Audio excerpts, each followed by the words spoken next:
करें स्टार्ट। किसी का कोई डाउट? करें।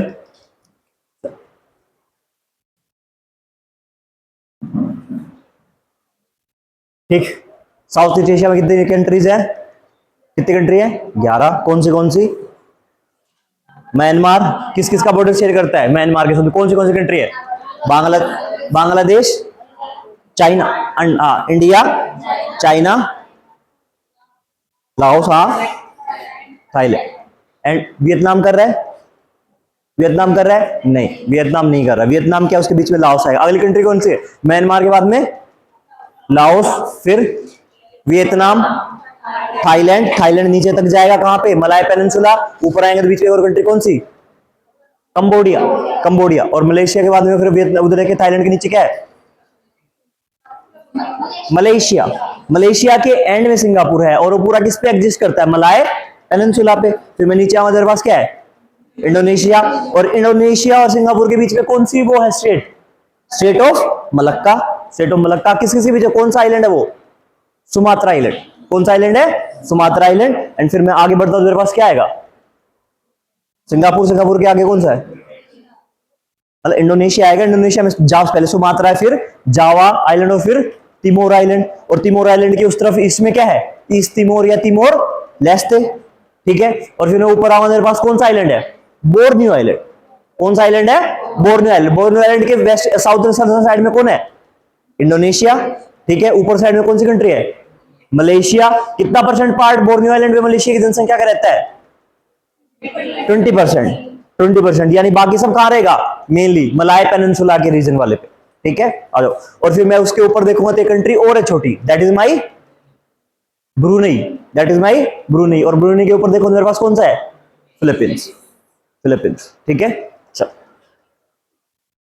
तो हमारा कहां तक हो गया था? सिंगापुर हो, हमारा मलेशिया हो गया था, सिंगापुर हो गया था। ठीक है। ईस्ट मलेशिया के बारे में बात कर लिया था, वेस्ट मलेशिया के बारे में बात कर ली थी। ठीक है। एक और कंट्री देखो छोटी सी,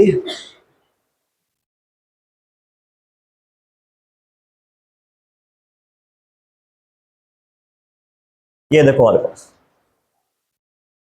नेक्स्ट लिखो, इंडोनेशिया सबसे लास्ट में करते हैं। इंडोनेशिया सबसे लास्ट में करेंगे। ठीक है। ईस्ट तिमोर या तिमोर लिस्ट। ठीक है। कैपिटल क्या बताई थी? दिल्ली है। एक चीज ध्यान रखना है कि अगर कोई आपको ये कहे कि सारा का सारा एक ही जगह पे है, आंसर इज रो। हमारे पास क्या है? हमारे पास पुलाव अटार वो भी है, दैट इज डिफरेंट आइलैंड। और एक हिस्सा मेरा इधर भी है, पेंटो मकासा।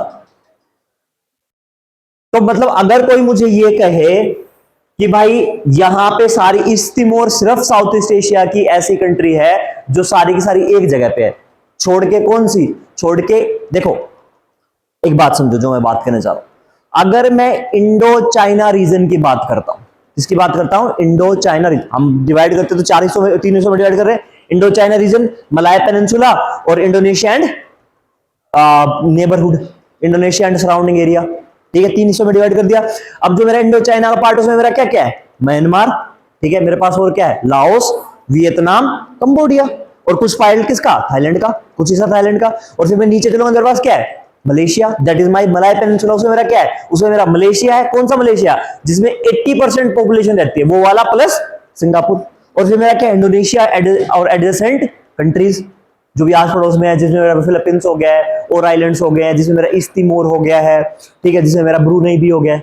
और मेरा पूरा बोर्नियो आइलैंड। बोर्नियो आइलैंड में क्या है? बोर्नियो आइलैंड में मेरे पास 3 कंट्रीज है। तो जब मैं ये देखता हूं तो कोई अगर आपसे ये पूछ ले कि ईस्ट तिमोर, देखो मैं एक बात समझो पहले, मेरे पास इंडो चाइना रीजन में या फिर पेनिनसुला में सारी कंट्री एक ही जगह पे, म्यांमार सारा का सारा एक जगह पे खत्म। समझ में आ गया? पूरा पूरा एक जगह पे खत्म। मेरे पास लाओस पूरा का पूरा एक जगह पे खत्म। देखो, जिनको जो लोग कल नहीं आए थे, मैं वो फोटो भी दिखा देता हूं बेटर अंडरस्टैंडिंग के लिए। देखो, हम जब देखते हैं तो मैं जो बात बोल रहा हूं, मैं बात ये बोल रहा हूं कि ये मेरा जो ऊपर का हिस्सा है, ये जहां तक ये है, ये वाला। ठीक है। This is my Indo China region. Indo China peninsula बोलो, इंडो चाइना रीजन बोलो, ठीक है। और ये जो मेरे पास है ये वाला, इसके बाद में this is my Malay peninsula,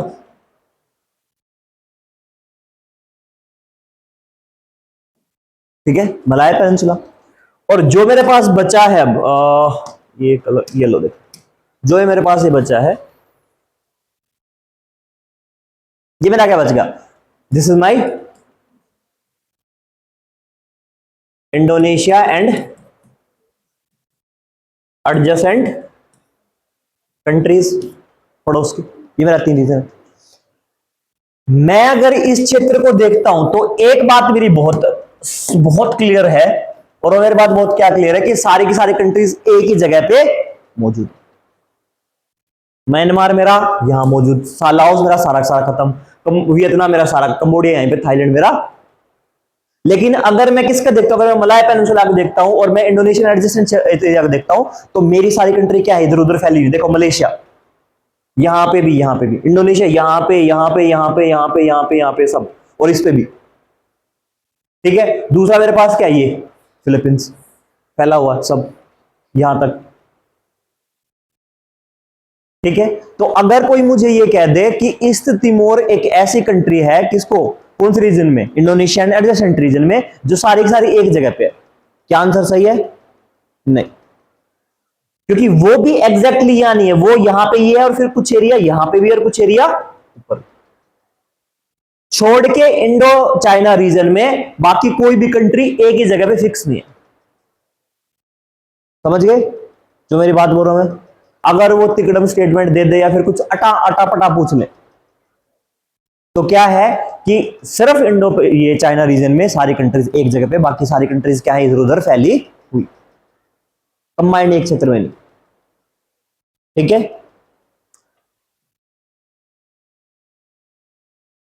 तो हम कर रहे थे ईस्ट तिमोर, एक कैपिटल हमने बात कर ली थी, दिल्ली, ठीक है। एक चीज और सुनो, ये लिखो, लिखो जाको आइलैंड,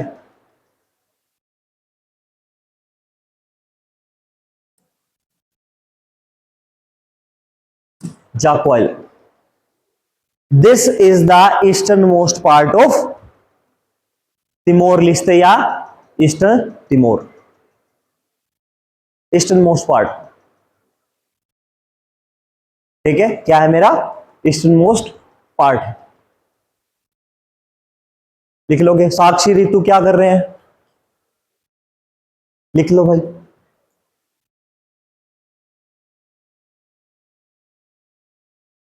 ठीक है, जाको है।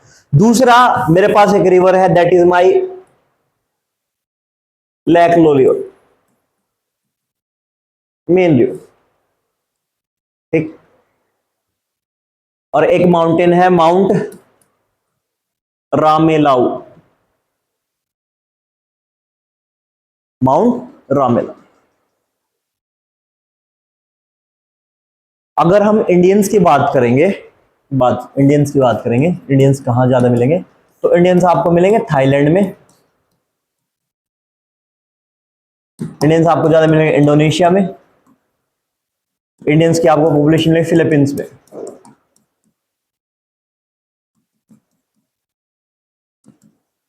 ठीक है, फिलीपाइंस, ठीक है, और ईस्ट तिमोर में भी।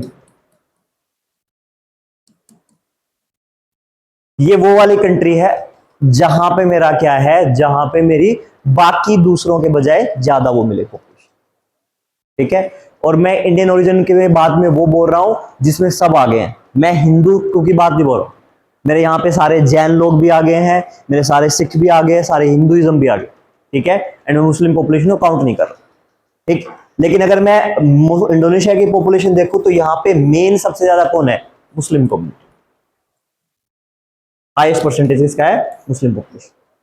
लेकिन हाँ आपको नंबर काफी ज्यादा मिलेगा, नंबर काफी ज्यादा, ठीक है। आपको एक और हैरानी की मैं बात बताता हूं, चौंकाने वाली, जितने सबके सब, जैसे कुछ कुछ कंट्रीज है, जैसे हम क्या है, हम सेकुलर है, यानी सेकुलर का मतलब क्या होता है,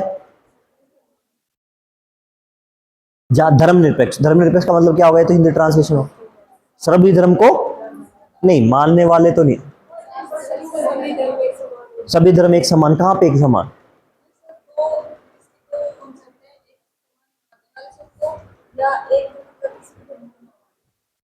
ओके वो होगा ना, वो तो मेरा पर्सनल चॉइस ऑफ लिबर्टी वाला एक्सप्रेशन वाली बात होगी है। हाँ क्या बता रहे थे यहाँ पे तनीषा, और ये कुछ बता रहे थे, एक मिनट कुछ बता रहे थे, सभी,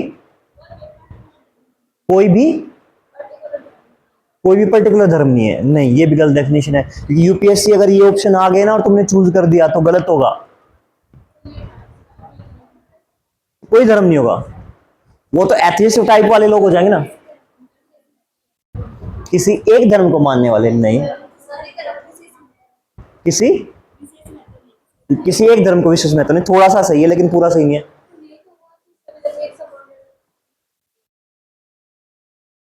नहीं सभी धर्म एक समान का मतलब तो वो तो इक्वलिटी की बात होगी ना, अब ये कह रहे हैं ना कि सभी धर्म बताना है कुछ, तो हंसना नहीं है, ठीक है।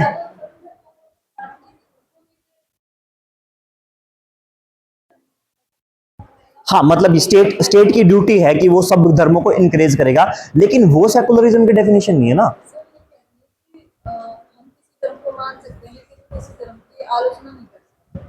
नहीं वो तो अलग बात है, बहुत सारे लोग आलोचना करते हैं, वो अगर वो एक कंसेप्ट हो जाएगा ब्लास्फेमी, इस कंसेप्ट आता है ब्लास्फेमी का, ब्लास्फेमी में क्या होता है, उसको बोलते हैं ईश निंदा, कि आप किसी गॉड की किसी भगवान की निंदा कर रहे हो जो किसी स्पेशल कम्युनिटी के लोगों पे, तो ब्लास्फेमी बहुत होती है। तुम लोग सारे क्लोज हो, बात ही हाँ यस, किसी दिन इंसान को ये नहीं कहा जाएगा कि आप ये धर्म अपनाओ, नहीं ये तो हमारे आर्टिकल्स में फंडामेंटल राइट है कि हम अपने अकॉर्डिंग कौन सा भी धर्म प्रोफेस कर सकते हैं, आज मुझे लग रहा है हिंदुइज्म अच्छा तो मैं हिंदुइज्म में शिफ्ट हो गया, कल को मुझे लगा सिखिज्म अच्छा है तो I can convert, it's my personal liberty, personal choice, it's my fundamental right, हाँ कोई मुझे फोर्सफुली कन्वर्जन नहीं कर सकता है, सभी के साथ हाँ ये सही है लेकिन 100% सही नहीं है, हाँ दैट इज अनेकता में एकता वाली बात ना, दैट इज नॉट सेकुलरिज्म, नहीं कौन है, पॉलिटिकल साइंस किसने पढ़ी है, ओके हाँ बताओ पीछे अनम, धर्मनिरपेक्ष है, किसी धर्म को कोई नहीं, देखो इसका सीधा सा तुम लोग बिल्कुल पास पास हो, वो कहते हैं this is the cut off, तुम याद छू रहे, किसी का 2 नंबर से रह गया, किसी का 0.5 से रह रहा है, every religion is equal in the I of law, कानून की नजर में, या फिर आप अगर वो उठा लो कॉन्स्टिट्यूशन की नजर में, सब धर्म क्या है, बराबर, किसी एक धर्म को प्रेफरेंस नहीं देगा, तुम लोग बराबर बराबर बोल रहे, कहां बराबर है, अगर अगर अगर मैं देखो कोई तो स्टैंडर्ड होना चाहिए ना, मेरे 28 नंबर है और मेरे पड़ोस वाले को क्या है 27 नंबर है, तो मैं खुश हूं मेरे ज्यादा है, लेकिन 33 पे तो फैल है ना सब, और इस बात में मैं खुश हो जा रहा हूं कि अरे मेरे तो ज्यादा marks, that is not the part ना, तो आपको एक स्टैंडर्ड लाइन खींचनी पड़ेगी, that standard line is low, कि कानून की नजर में, कॉन्स्टिट्यूशन की नजर में एवरी लॉ इज इक्वल, और उसी मतलब से क्या होगा, that is the part of secularism, भाई कोई तो होगा ना, कोई तो लेंस, मैग्नीफाइंग लेंस होगा जिससे आप देखोगे चीजों को, तभी आपको पता लगेगा ये सही है गलत है, भाई मैं 28 नंबर को देख रहा हूं कि मेरे ज्यादा है, मैं खुश हूं, लेकिन स्टैंडर्ड क्या सेट हुआ है 33 मार्क्स का, तो उसके अकॉर्डिंग तो मैं तो फेल कर रहा हूं, लेकिन मेरा क्या है, मेरा हाईएस्ट मार्क है, अब इस बात में खुश हूं, पापा क्लास में सबसे ज्यादा नंबर आए, अरे वाह बेटा, यूपीएससी क्लास में गए तुम, सबसे ज्यादा कितने हैं बेटा, 28 आए पापा, पासिंग कितना था बेटा, कितने में से, 100 में से, तो फेल हो गया, पूरी क्लास फेल है, that is not the part ना, वही चीज कर रहे हो आप लोग, कि मेरे पास कोई मैग्नीफाइंग लेंस होना चाहिए, कुछ तो स्टैंडर्ड सेट करना चाहिए कि उस स्टैंडर्ड के अकॉर्डिंग क्या होगा, ये डेफिनेशन सेट होगी, एंड दैट इज लो, कि कानून की नजर में सबके सब, अब वो कानून कुछ भी हो सकता है, चाहे वो आप कॉन्स्टिट्यूशन ले लो, चाहे वहां का कुछ भी रूल ले लो, उसके अकॉर्डिंग जो वहां पे है उसके अकॉर्डिंग क्या होगा, every religion is equal, and that is the,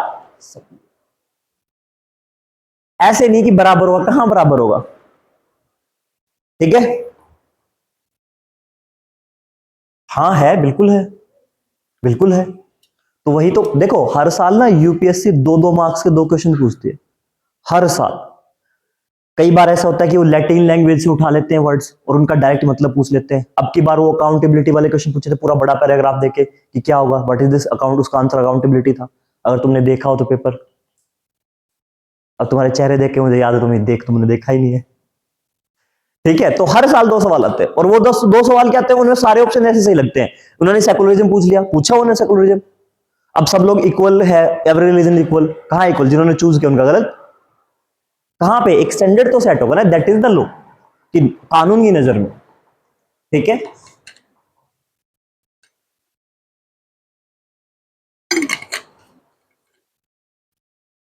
अब ऐसे बहुत सारे देश हैं जिनकी जिनकी नजर में जिनके कानून है और उनके कानून की नजर में सिर्फ एक ही देश महान है, सॉरी एक ही धर्म महान है।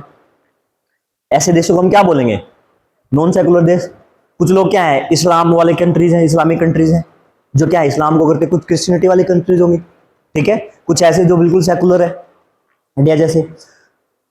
इंडिया में मुस्लिम पॉपुलेशन, ठीक है, अब तुम सबसे बड़ा इस्लामिक कंट्री ले लो, कोई भी तुम्हें लगता है कि ये सब जैसे साउथ ये हो गया, इंडोनेशिया हो गया, इंडोनेशिया को छोड़ के पाकिस्तान हो गया है, सऊदी अरेबिया हो गया, ये सब तुम देख लो, इस्लामिज्म में उतने लोग मौजूद नहीं है पूरी कंट्री में, जबकि वो क्या है, वो एक रिलीजन सेंटर्ड स्टेट्स है जितने इंडिया में है सेकुलर होते हुए। ठीक है, फिर भी आफत आ रही है लोगों को, क्यों है ऐसा भाई? फिर भी किसी ना किसी को लग रहा है कि हमारा धर्म खतरे में, हमारा धर्म खतरे में, क्यों? ये तो तुम्हारे कॉमन अंडरस्टैंडिंग की बात है ना, क्यों? जब तक जवाब नहीं दोगे ये वाले मुद्दे जब आगे आएंगे तो समझ नहीं आएंगे क्यों है ऐसा। देखते नहीं होगा तुम आसपास में, क्यों है ऐसा? रीना क्यों है ऐसा? माइनॉरिटी के ऊपर मेजोरिटी का दबाव हमेशा रहा है, ठीक है, ओके, लेकिन कॉन्स्टिट्यूशन की जगह तो सब बराबर है। आपको क्या लगता है, चलो ये बात तो, फिर ये बात है तो ये बात तो इसमें भी है। एक बात सुनो, अनरिजर्व कैटेगरी या फिर मैं अपर कास्ट की बात करता हूं, दे आर क्या, दे आर जस्ट 20-30% लोग, बाकी सब कैसे हैं, अनरिजर्व। ठीक है, या फिर लोअर डिवीजन में क्लास, जब मैं सोसाइटी की बात करता हूं, लेकिन फिर भी दबदबा अपर क्लास का रहेगा। अगर मेजोरिटी की बात होती तो ऐसा होता है कि अपर क्लास वालों का भी दबदबा नहीं रहता। अब मेजोरिटी की बात मैं कर रहा हूं, अगर हम ये कह रहे हैं कि हाँ, इंडिया में Indians, not Indians, Hindu religion profess करने वाले ज्यादा है as compare to Muslim, yes completely agree. और आपकी इस बात पे मैं एग्री कर गया हूं कि क्या, ये बात भी है कि ज्यादा लोग क्या है, कम लोगों के ऊपर प्रेशर बना सकते हैं। ठीक है, अब देखो मैं क्लासिकल एग्जाम्पल देता हूं, हर साल डैश में, ठीक है, डैश में रिजर्वेशन है गर्ल्स का, 50% गर्ल्स कंपल्सरी। अब होता क्या है, अगर लड़के, मैं हर एक क्लास का, मैं डैश की बात कहीं चले जाओ, कहीं चले जाओ, अगर क्लास में लड़के ज्यादा होंगे वो क्या करेंगे, वो सिंपल बैठेंगे, आएंगे 2-4 दिन पढ़ेंगे, फिर दे इधर उधर लग जाएंगे, फिर उनका इधर उधर कुछ काम नहीं चलेगा तो वो ग्रुप बना लेंगे, एक ग्रुप इधर एक ग्रुप इधर, और वो फिर क्या करेंगे, आपस में झगड़ा करेंगे, मुंह फोड़ेंगे। ठीक है, या फिर 2 गुट बन जाएंगे, एक गुट इधर बैठेगा, एक गुट इधर बैठेगा, खत्म। लड़कियों को मतलब नहीं है, लड़कियों की अगर पॉपुलेशन ज्यादा होगी, अब कंडीशन दूसरी देखो, ठीक है, और फिर वो क्या करेंगे, वो खुद भी परेशान रहेंगे, जैसे लड़के अगर ज्यादा है तो खुद भी परेशान रहेंगे और लड़कियों को परेशान करेंगे, भाई हर रोज झगड़े से कोई ना कोई परेशान होगा। अब इसी ब्याह पे अगर लड़कियां ज्यादा होंगी, उनको कोई मतलब नहीं, उनको मतलब ही नहीं लड़के एग्जिस्ट कर रहे हैं नहीं कर रहे। ठीक है, अब ये आ गए किस में, माइनॉरिटी में। ये क्या करेंगे, ये 2-3 दिन ट्राई करेंगे, ये 2-3 दिन ट्राई करेंगे, और ट्राई करने के बाद में कोई किसी से बात कर रहा है नहीं कर रहा है, उन्होंने नहीं हुआ, थोड़े दिन बाद क्या हो जाएंगे, अपने आप गायब हो जाएंगे, सर्वाइवलिटी का एग्जिस्टेंस आ जाता है। फिर यहां पे बचेंगे कौन, यहां पे फिर वही लड़के बचते हैं, मतलब हमेशा पूरे वर्ल्ड में देख लो, पूरे वर्ल्ड में जहां पे वुमेन्स की पॉपुलेशन आ गई वहां पे सिर्फ वही इंसान बचेंगे, वही लड़के बचते हैं, या फिर वही पुरुष बचेंगे जिनके पास, जिन्होंने बचपन से सर्वाइवलिटी की है, जिनको कभी भी अपना आइडेंटिटी क्राइसिस नहीं लगा, और जिनको भी अपना आइडेंटिटी क्राइसिस लगा वो सारे के सारे क्या करेंगे। तो अब बात सिर्फ मेजोरिटी की है और बात सिर्फ माइनॉरिटी की है, तो यार वो तो अलग बात होगी, पुरुष अलग तरीके से रिएक्ट करें, महिलाएं अलग तरीके से रिएक्ट करें, तो ऐसा रिलीजन में भी तो हो सकता है कि अगर कोई रिलीजन बहुत ज्यादा मेजोरिटी में है, वो लगता है किसी रिएक्ट करेगा, माइनॉरिटी वाला लगता है किसी रिएक्ट करेगा। There is a concept that is known as Islamophobia.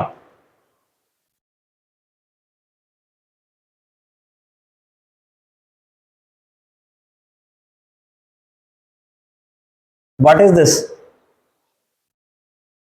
Even UN ने एक डे भी डिक्लेयर किया है, इंटरनेशनल इस्लामोफोबिया डे। क्या है? डर है किससे? इस्लाम। ठीक है, जैसे तुमने वो एक मूवी देखी है, उसमें वो कहता है कि हाय जैक, सब लोग डर के एरोप्लेन नीचे झुक जाते हैं, फिर वो कहता है हाय जैक। ठीक है, एंड जैसे ही एक और हुआ था कुछ टाइम पहले, बहुत पहले हुआ था। अब इस्लाम में 3 टाइम में नमाज की जाती है, सॉरी 5 टाइम, सॉरी 5। और अब ये क्या होता है, उस टाइम पे एरोप्लेन में कोई जा रहा था, नमाज का टाइम हुआ, उसने क्या किया, उठ के वहीं पे अपनी वो कुलीन बिछा के प्रेयर करने लगा, ऑफरिंग। सब लोग डर गए। एनीवन क्या हुआ, 2-4 लड़कों, 2-4 आदमी थे, यूरोप की बात है, 2-4 आदमी थे, उसने उस आदमी को कूट दिया हवा में उड़ते उड़ते। ठीक है, स्टंट कर। तो this is what is not. अब उसका कोई कसूर था? He just expressing its their ways, और सबको फ्रीडम होना चाहिए। बट व्हाट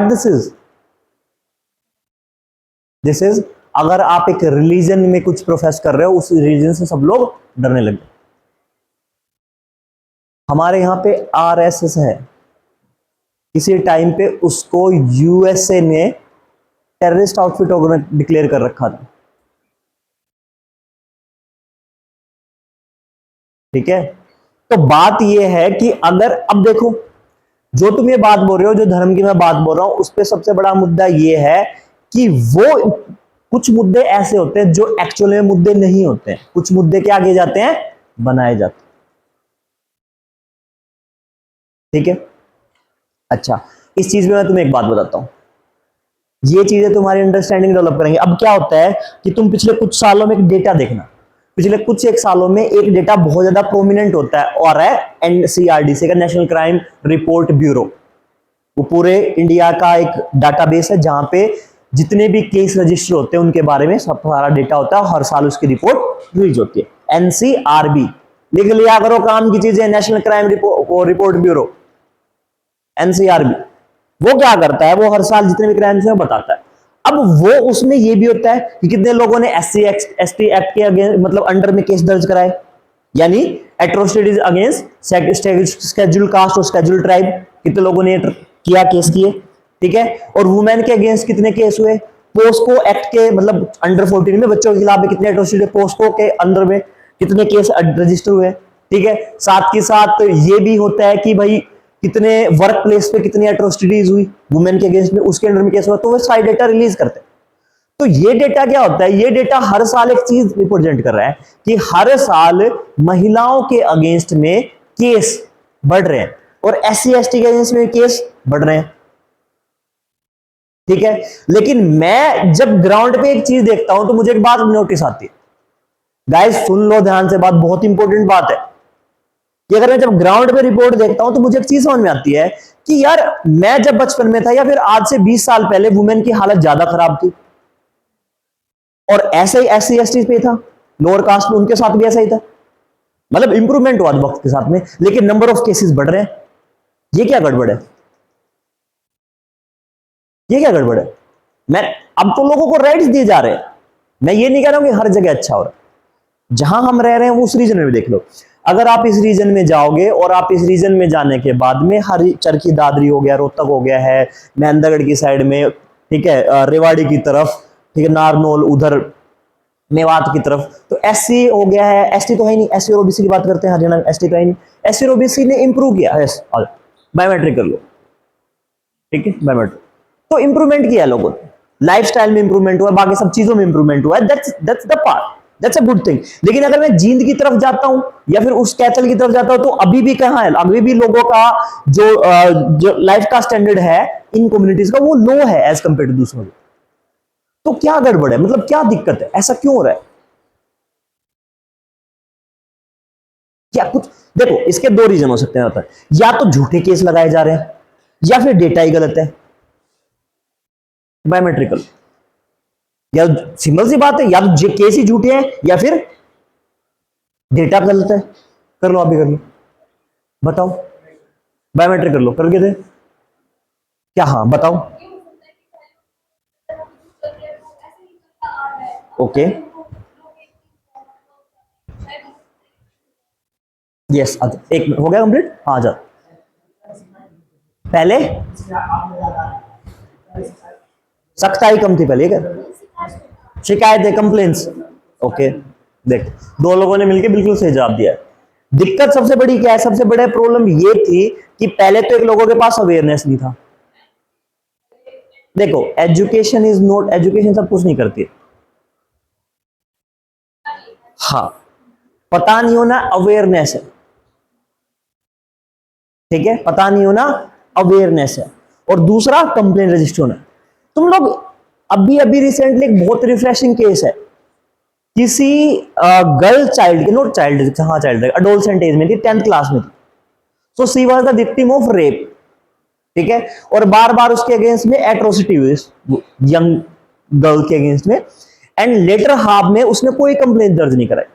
वो पढ़ रही थी, अच्छी खासी पढ़ी, जॉब लगी, सब कुछ हुआ, एंड सी गॉट मैरिड। और ये मैरिज होने के बाद में उसने ये बात अपने हस्बैंड के साथ शेयर की, and then they goes back and put the fire in the police station. तो क्या है, अवेयरनेस क्या उस लड़की को नहीं थी? ऑफकोर्स थी, ऑफकोर्स थी, ऑफकोर्स थी। जॉब लग रही थी, सब थी, लेकिन क्या?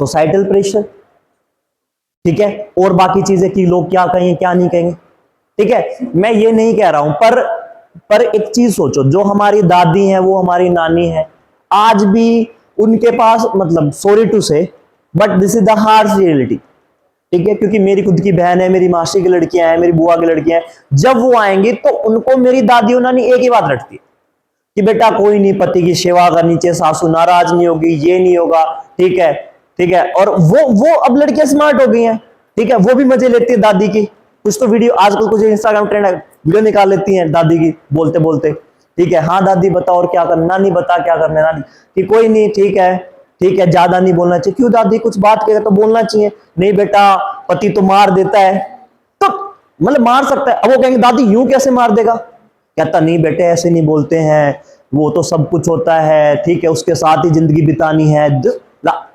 क्या वो गलत है? हाँ गलत है, गलत है।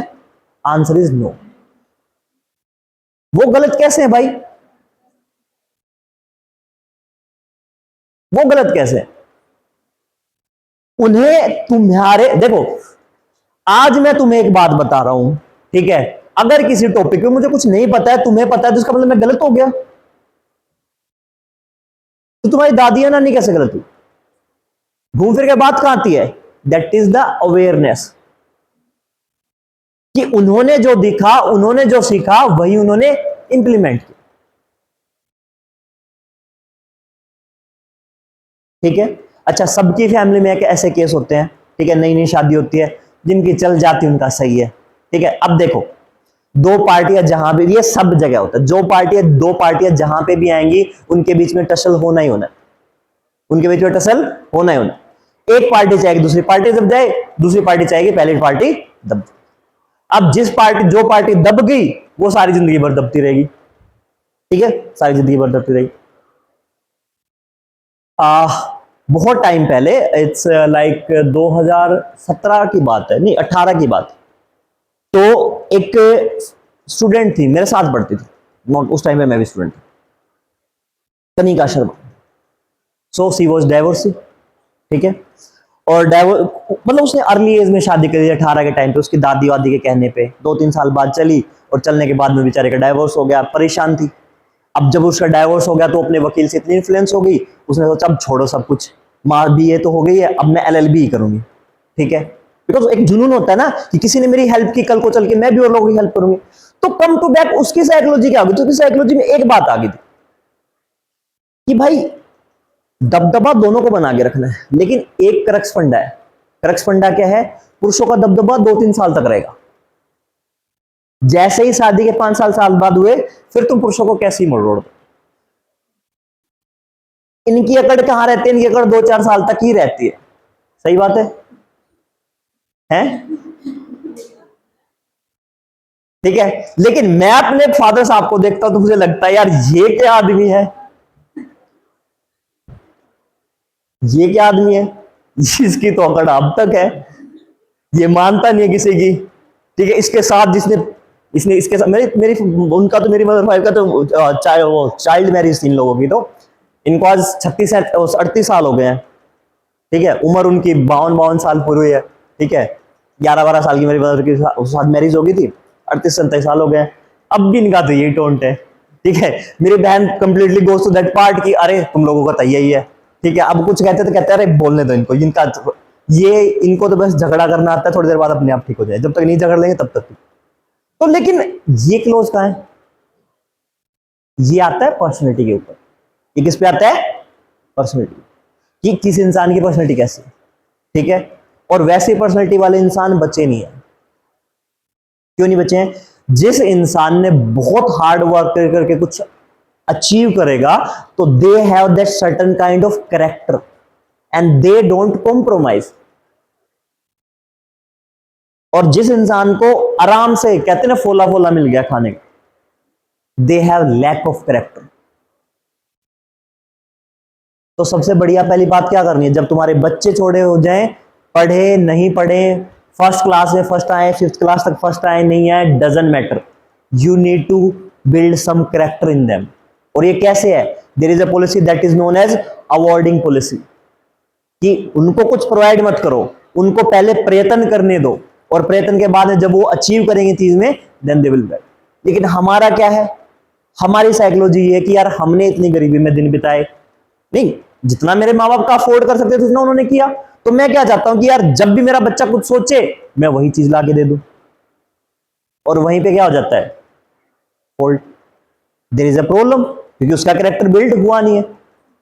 और एक कंसेप्ट खत्म हो गया है मेरी बहन की लैंग्वेज में, सर्विस करने वाला,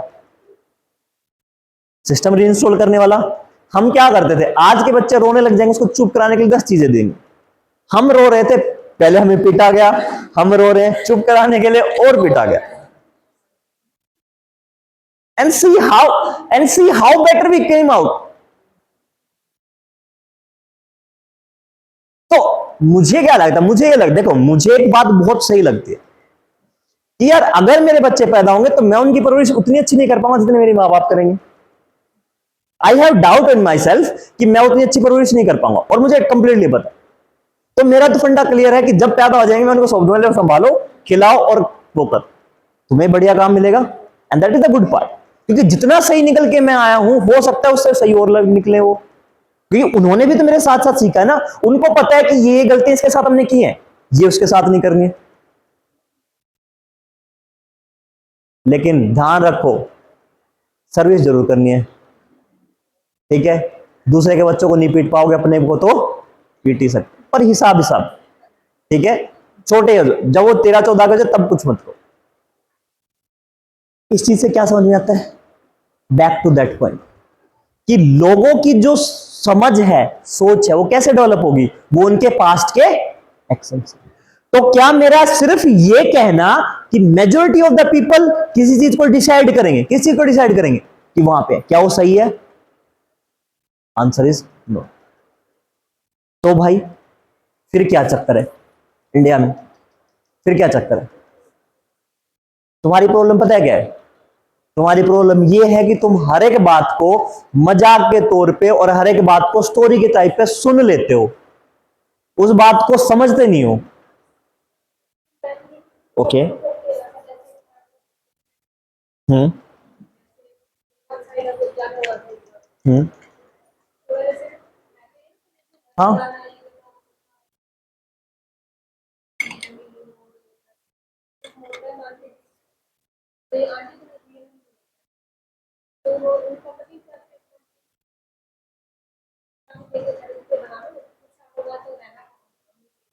हाँ, कब्जा कर लेंगे, कोई नहीं। देखो एक बात सुनो, मैं छोटा था, ठीक, नहीं छोटा नहीं था यार, बहुत बड़ा था 11th क्लास में। 11th क्लास के बच्चे बड़े होते हैं।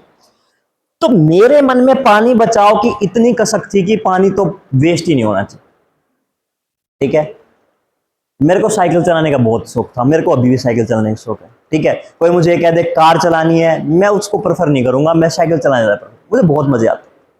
ठीक है, मेरा ऐसा था कि मैं दूसरे दूसरे गांव में चला जाता, चलाते चलाते बड़े मजे आते। ठीक, तो मैं और फिर अब शाम को पढ़ के आए तो शाम को भी घर वाले बार बार नहीं रहते, अरे कहाँ जाएगा ये वो, तो संडे वाले दिन तो चले जाओ। मैं दूध लेने जाता था साइकिल। ठीक, मैं डोली नहीं लेके जाता था, मैं बोतल लेके जाता था ताकि बिखरे ना। ठीक है, और मैं उनके वहां पे जाके डालता था तो मैं उनको बोल देता तुम लोग जग में डाल देना, जग से बोतल अपने आप डालो। वो कहते थे इसमें बिखर जाएगा, तो क्लास मुंह है। ठीक है, तो उनके वाले वो लोग क्या कर रहे थे, वो लोग जो थे उनके पड़ोस में दारू बेचते थे कोई, ये एक मजा का अलग पार्ट है। तो कहते थे कि यार तू भी उनके साथ दारू बेचता है क्या, बिल्कुल परफेक्टली इसके अंदर डाल देता है। That's a joke part. तो मैं एक दिन जा रहा था तो मुझे पानी का टैप खुला दिखाई दिया। अब गांव में टूटी होती नहीं है, वो क्या करते हो डंडे के ऊपर पॉलिथीन लपेट के उसमें घुसा देते। मैंने घुसा दिया। अब बहुत दूर से आंटी देख रही थी, वो आई, वो चिल्ला के बोली अरे छोरा की करने लग रहा। Normal accent. ठीक, तो अब मेरे अंदर भी वही young blood, we can change the society, we can do everything, and how could someone praise, how can someone say no to this. कोई अच्छे काम के लिए कैसे मना कर सकता है इस काम की। आया, आके मैंने बोला कि आंटी पानी बह रहा था, मैंने बंद कर दिया। कहता तो क्या हुआ। अब वो कहती कि बेटा नहीं ये तो ऐसे बहेगा, तो ये तो नई बात है, कोई मुझे कहे कुछ कहे, उसने 2 वर्ड में सब कुछ खत्म कर दिया, तो क्या हुआ। अब मैं तो का क्या जवाब दूं, मैंने प्रोसेस किया। प्रोसेस करने के बाद में आई विल टेल कि आंटी अच्छी बात नहीं है, पानी खराब होएगा, वेस्ट होएगा, नहीं बचेगा कल को। ठीक, कहता कहां खत्म हो जाएगा पानी, शाम को आता है 10 बजे तक चलता है।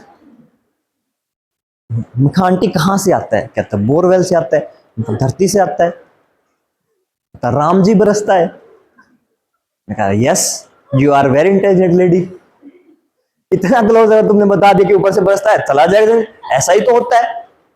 देन फिर मैंने बोला कि आंटी देखो हम हिसाब से बरतेंगे तो हर साल पानी बारिश कम हो रही है, आपके टाइम में ज्यादा होती थी, और हम इसको इससे बजाय आप वहां कर लो ना।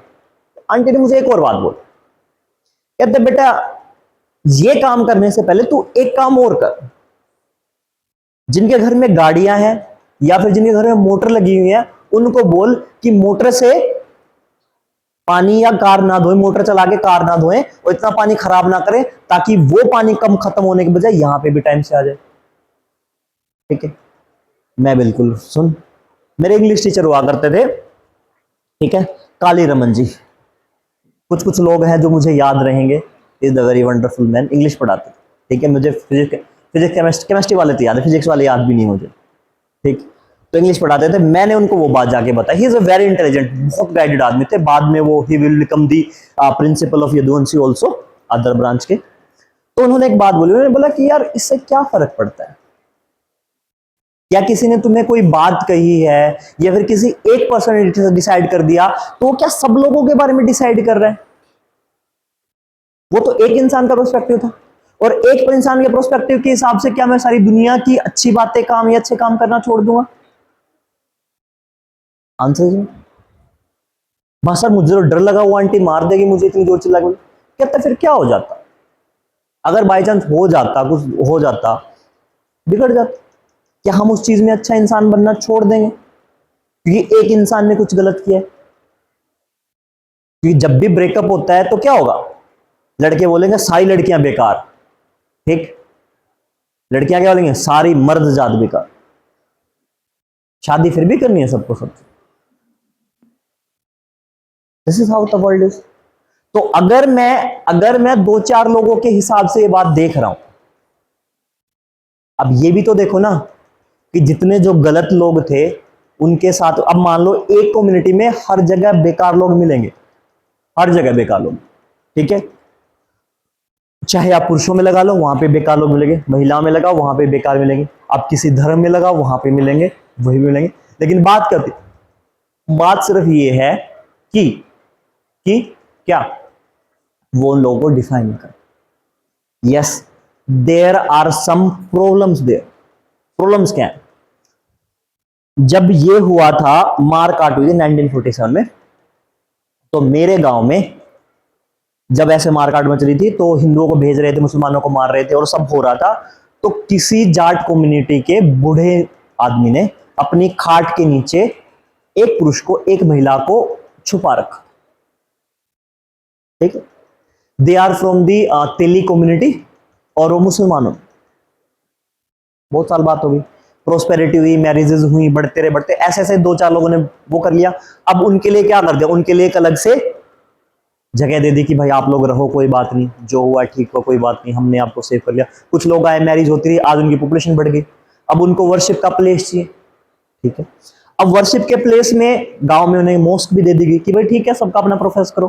ठीक है, ठीक। अब उनके बच्चे मेरे साथ ही पढ़ रहे थे 6th क्लास में, तो वहां पे एक बच्चे ने आके बोला, ठीक है, आज आज भी मेरा दोस्त है, ठीक है, शौकीन नाम, शौकीन ने बोला कि सर हमारे और उनके, देखो अब ऐसे पार्ट में जो सबसे हाईली इंटेलिजेंट इंसान होगा वो आएगा। अब मदरसे में पादरी तो है नहीं, ठीक है, वो लोग टोपी वगैरह भी नहीं पहनते, लेकिन जब उनके रिलेटिव साथ वगैरह आते हैं गांव में तो टोपी वगैरह पहन के आते हैं। ठीक है, वो हमारे आपके जैसे रह रहे हैं। ठीक है, कंप्लीटली फाइन। तो उन्होंने, वो बच्चा था, वो बात है 3rd 4th क्लास की, तो उन्होंने क्या बोला, उन्होंने इस बच्चे को बोला कि भाई आप क्या करो, आप हिंदुओं के साथ रहना बंद करो, हम अलग हैं, हमें अलग रहना चाहिए, क्योंकि गैदरिंग होगी ईद के दिन में। और वो छोटा बच्चा था 3rd क्लास में, सब थे, तो उसने आके बता दिया कि जी उसने ऐसे बोला। कमाल की बात क्या है, मुझे मतलब कुछ कुछ लोगों की बात सुन के लगता है ना कि इन्होंने कितनी सही शानदार बात बताई, और वो सही तरीका भी होता है। तो उन्होंने कहा कि बेटा मैं बात करता हूं उनसे, और वो क्या थे, वो टीचर, वो खुद भी टीचर थे, और ऐसा नहीं पीजीटी टीचर, आज के टाइम पे तो हेड मास्टर बने हुए। ठीक है, और वो मुझे भी जानते हैं अच्छे से, बहुत बार मिलते भी है, मेरे फादर साहब को जानते हैं, मेरे दादा को तो लगभग सब लोग ही जानते थे। तो उन्होंने बोला बेटा एक बात सुन, कहता अगर तुझे लस्सी लेने जाता है किसके घर जाता है, कहता जी पड़ोस में। किन का घर है, जी उनका घर है। नाम क्या है, ठीक है बेटा। कपड़े सिलाने जाए किसके पास जाएगा, सब्जी लेने जाए किसके पास जाए, कहता बेटा ध्यान रख, इन बातों में नहीं पड़ना, ये चीजें ऐसी ही रहेंगी और हमें मिलजुल के रहना, ये चीजें बेफालतू की बातें ही।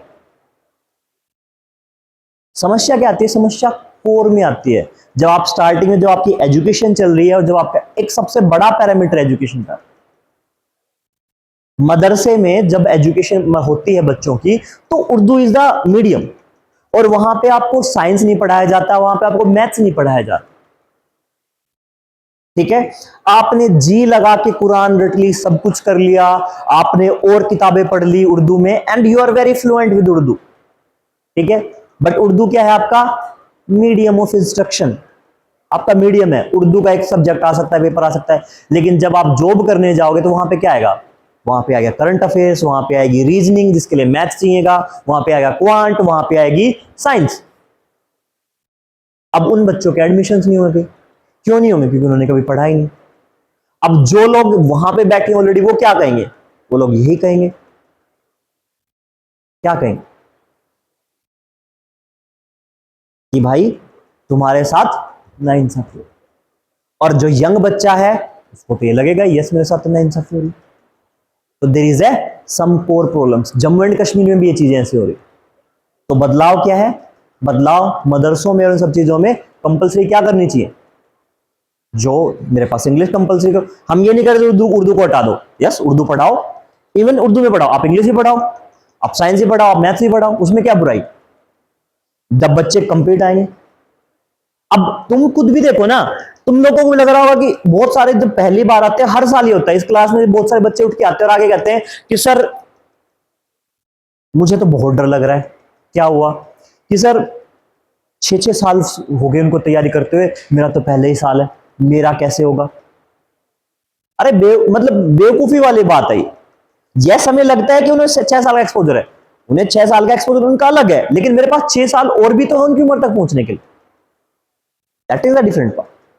तो उन चीजों से डरना नहीं है, लेकिन है क्या, सबको लगता है कि हम एक बराबर लेवल पे नहीं है, तो या तो आप सबको बराबर लेवल पे ले आओ या फिर चांस दे दो। उसे भी यहाँ पे रिजर्वेशन बनाए कास्ट के अकॉर्डिंग कि भाई क्या है, पहले से एट्रोसिटीज हुई है, हम क्या आपकी कट ऑफ को कम रखेंगे। ताकि आप वहां तक कर पाओ, आपको बेटर अपॉर्चुनिटीज मिले, सेम प्रमोशन में कर रखा है कि क्या लोगों को इक्वलिटी का राइट मिले। कि एक बात है ना कि एक तो यहां वहां तक दौड़ के जाना है, एक यहां से स्टार्ट कर रहा है, एक दूसरी बात से स्टार्ट कर रहा है, तो क्या होना चाहिए, सबसे सबको पहले बराबर तो लेके आओ। ठीक है, अब ये नहीं कह रहे हो कि इसको आप उठा के आगे ले जाओगे, पहले सबको बराबर लेगा फिर दौड़ो, स्टार्टिंग पॉइंट सबका सेम होना चाहिए। वही काम रिजर्वेशन कर रहा है। तो बात सारे घुमा फिरा के यही है, इट डजंट मैटर कि क्या है, आपको हर पॉइंट पे गलत लोग मिलेंगे, हर जगह मिलेंगे। अब देखो, अगर आप यूपी में आदित्य, एक और एग्जाम्पल देते हो, यूपी में योगी आदित्यनाथ को देखते हो तो उसको कैसे देखा जाता है, एज अ हिंदू लीडर। ठीक है, पर लेकिन जब स्टार्टिंग में एनकाउंटर होने स्टार्ट हुए तो क्या सिर्फ जो गैंगस्टर्स थे या फिर बाहुबली थे वो सिर्फ मुस्लिम ही थे? नहीं, हिंदुओं के भी एनकाउंटर हुए जो स्पेसिफिक, और उसमें ये नहीं है कि आप कैटेगरी वाइज एससी देख लो, ओबीसी देख लो, उसमें मिश्रा के भी हुए हैं, यादवों के भी हुए हैं, हर एक कम्युनिटी से लोग थे जो बदमाश टाइप के लोग थे। लेकिन होता क्या है, होता क्या, होता वही है जो बिना अवेयरनेस के और सब किसी बाद में बताया जाए। एससी कम्युनिटी का देख लो, हरियाणा में एक नया फंडा चल गया, ओएससी। कभी ना मजे लेने हो जिंदगी में, मीटिंग में जाया करो इनकी में। वो क्या करते हैं, वो बताएंगे। अब पहले इनका मुद्दा क्या था, पहले सब लोग मिल रहे थे, अब उनको तो नेता बनना है, तो तुम्हें अच्छी अच्छी बातें बताएंगे दो चार की ये हो गया ये हो गया, पहले हम ये थे, कुछ नहीं थे तुम। ठीक है, मैं खुद उस कम्युनिटी से आता हूं तो इसलिए मैं कह सकता हूं कुछ नहीं थे तुम, क्योंकि मेरे ऊपर वो केस नहीं लगेगा, कल को कोई देखे क्या देखे, अरे हमको ऐसे कैसे बोल दिया। हुआ क्या, अब पहले उनके पास मुद्दा था दूसरी कम्युनिटी से लड़ने का, अब वो क्या कह रहे हैं, अब वो कह रहे हैं कि वो ओएससी वालों ने हमारी जॉब खा ली, डीएससी वालों अब हमें ज्यादा जॉब लग जाएंगी। लगी क्या, लगेंगी उतनी जॉब, क्योंकि जो पढ़ेगा उसकी जॉब लगेगी, whether it's OSC DSC doesn't matter. ये तो क्या पाल दिया, एक बहम पाल दिया। और तुम सुन के देखा करो, सुन के देखा करो, पीएचडी किए हुए के लोग हैं, और जब ऐसे ऐसी बातें बोलते मुझे लगता है यार तुम्हारा पढ़ना ही निरर्थक हो गया है। और ऐसा नहीं है कि एमबीबीएस करके पॉलिटिकल साइंस से किए हुए, जिन्होंने पूरी लाइफ सेकुलरिटी या प्रेमबल की बात की है, एलएलबी किए हुए लोग उस मंच पे आके अलग तरीके से बात करेंगे। वाई? क्योंकि उनका क्या है, प्रोपेगेंडा है, दे वांट टू डू, उनको कल को बनना भी तो है ना आगे, हर जगह हो रहा है। ठीक है, जिनके माता पिता इन चीजों में ज्यादा इन्वॉल्व नहीं होते या फिर खुद इन्वॉल्व होते हैं, अपने बच्चों को नहीं रखते हैं, वो अपने बच्चों को प्रोटेक्ट करके रखते हैं, and that's a very good thing, तुम भी करना। ठीक, और एक और चीज मैं तुम्हें बताता हूं, कभी भी अपने बच्चों को ये मत थोपना कि भगवान की पूजा करो ना, तुम करते हो बहुत अच्छी बात है, नहीं करते बहुत अच्छी बात है, तुम किसी और की करते हो, तुम किसी कम्युनिटी में किसी लीडर की कबीरदास की करते हो, डॉक्टर अम्बेडकर को मानते हो, तुम्हारा अपना चॉइस है, अपने बच्चों पे नहीं थोपना है। क्या करना है, उनको अंडरस्टैंडिंग देनी है, देन लेट्स डिसाइड। ठीक है, अपने पार्टनर से पूछना है पहले कि हाँ क्या लगता है, कहता डाइवोर्स देके चला जाऊंगा या चली जाऊंगी जिस दिन ये बात हुई, वो डिसाइड करेंगे, हम समझा सकते हैं। ठीक है, कोई दिक्कत नहीं। क्या दे सकते हो तुम अपने बच्चों को, समझदारी, और इसी की क्या है जरूरत है, चाहे इस कम्युनिटी में हो चाहे उस कम्युनिटी में हो या फिर कहीं और हो। That is the basic core. चार चीजें हैं, एक तो ये लोग क्या करेंगे, अपने हिसाब से मोल्ड करेंगे चीजों को, बताएंगे सच कुछ होगा, होगा कुछ। ठीक है, और आपको एक इनविजिबल एनिमी दिखाई देगा, पूरे देश के लिए इनविजिबल एनिमी कौन है, कौन है, पाकिस्तान। क्या सारा पाकिस्तान आतंकवादी है, आंसर इज नो, ऐसे तो कुछ लोग बदमाश हमारे यहां पे भी हैं। ठीक, अब कास्ट में आ जाओगे तो लोअर कास्ट वालों के लिए एनिमी कौन, अपर कास्ट, अपर, अब उल्टा भी हो गया, अपर कास्ट वालों के लिए कौन एनिमी, लोअर कास्ट। उनको भी दिखाया जा रहा है, उनको भी तो बोला जा रहा है कि भाई तुम्हें देखो, तुम्हारे 750 में 706 नंबर आए, तब तुम्हारा नीट नहीं है, उनके 560 आए, उनका हो गया। That is also the enemy part. Invisible enemy, and that's the division. क्योंकि इतनी सारी जनसंख्या को क्या करना है, क्या करना है, मैनेज भी तो करना है। ठीक है, तो तुम आईएएस बनने के बाद क्या बनोगे, क्या बनोगे, सिर्फ आईएएस नहीं बनोगे, ना तुम एससी रहोगे, ना तुम ओबीसी रहोगे, ना तुम जनरल रहोगे। अगर तुम वहां जा रहे हो तो तुम वहां हो, तुम कहीं और जा रहे हो तुम वो। You need to be very diversified.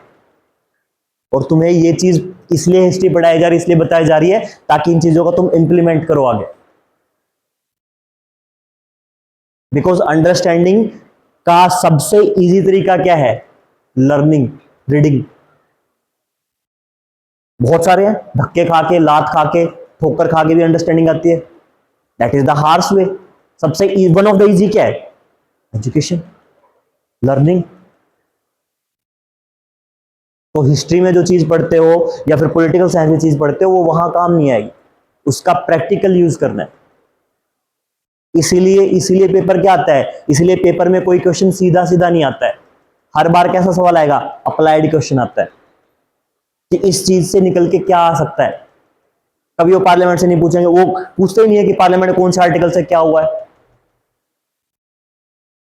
वो पूछेंगे कि ये चीज हुई है, इसके लिए मेजोरिटी लगेगी, तो कहां पे क्या इंप्लीकेशन आएगा, ये चार ऑप्शन बताओ। क्योंकि आपको उस नॉलेज का यूज करता है। और एक चीज और, पढ़ा करो जितना पढ़ सकते हो, क्योंकि दिमाग दिन ब दिन कमजोर होता जा रहा है। 30 की एज में आके इतनी एफर्ट करना स्टार्ट करोगे, नहीं होगा दिमाग से। लिख के दे रहा हूं, जितना 22 की उम्र में, जितनी 19 की उम्र में या फिर 24 की उम्र में ट्राई कर रहे हो, brain has its own capacity also. ठीक है, तो बात क्या आती है घुमा फिरा के, बात घुमा फिरा के ये आती है कि लोग हमेशा दोनों जगह बेकार मिलेंगे। ठीक है, आप इसको कैसे लिख सकते हो, बात को कैसे पुट करोगे कि evil is found in everywhere, evil has no face of religion. और एविल को हमेशा क्या किया जाता है, अपने अकॉर्डिंग, विनाश को, एविल को, शैतान को क्या किया जाता है, अपने कन्वीनियंस के अकॉर्डिंग रिलीजन का मुखौटा पहनाया जाता है। It's evil also wear the marks according to the situation, according to the religion. ठीक है, ये नहीं कहेंगे कि लोग बेकार है, क्या बोलेंगे, evil, and evil has no religion. Evil is evil irrespective of any religion. दूसरा क्या है, दूसरा ये हो सकता है कि कुछ लोग हों जो अपने फायदे के लिए क्या कर रहे हैं, कम्युनिटी को यूज कर रहे हैं। तीसरा क्या, हमेशा अवेयरनेस कम रहेगी। चौथा क्या, मूलभूत जो एजुकेशन है वो कम है।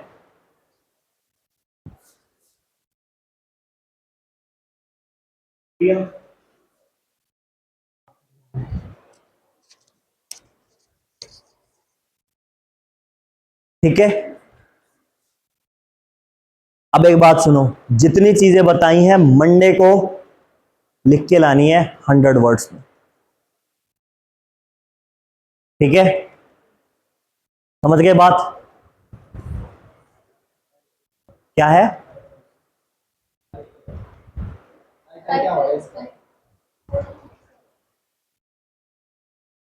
नो टाइटल, तुम्हें अपने अकॉर्डिंग देखो, चलो मर रहे थे तुम्हें और मारता हूं, अपने अकॉर्डिंग टाइटल लिख के लेके आने। ठीक, और एक बात ध्यान रखना, मुझे सबके सबके दोस्तों का पता है। ठीक है, और मैं ये कह रहा हूं सबको लिख के लेके आना, ध्यान रखना, सबको लिख के लेके आना जो आज मौजूद है, सबको। ऐसा नहीं है कि कुछ लोग लिखते नहीं है, सबको लिख के लेके आना है। छुट्टी है सैटरडे की, संडे की, गिरीश लिख के लेके आना है, अगले 4 दिन अटेंडेंस नहीं दूंगा, लिख के लेके आना है। क्योंकि तुम लोगों ने कुछ भी नहीं लिखा, विजय सर जिन्होंने लिखा था, लिख के लेके आना है सपना। ठीक है, मुझे पता है कौन सा दोस्त किसका है किसका नहीं है, अपने दोस्त के साथ टाइटल मैच नहीं होना चाहिए।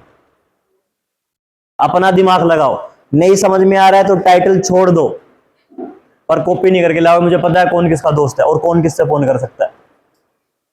ठीक है, कॉपी नहीं करके लेके आना है। बहुत बार ऐसा होता है कि उसने भी कोई आंसर लिख रखा है, उसने भी लिख रखा है, तनीषा ने सेम लिखा, 4 लाइनें, रीना ने 7 लिख रखी एक जैसी। समथिंग हैपेंड, ठीक है, दिमाग लगाओ, ठीक है। नेशनल क्राइम रेड और रिपोर्ट ब्यूरो की भी लिख सकते हो, डेटा लिख सकते हो आप उसके बारे में, गूगल सर्च करो, लिखो।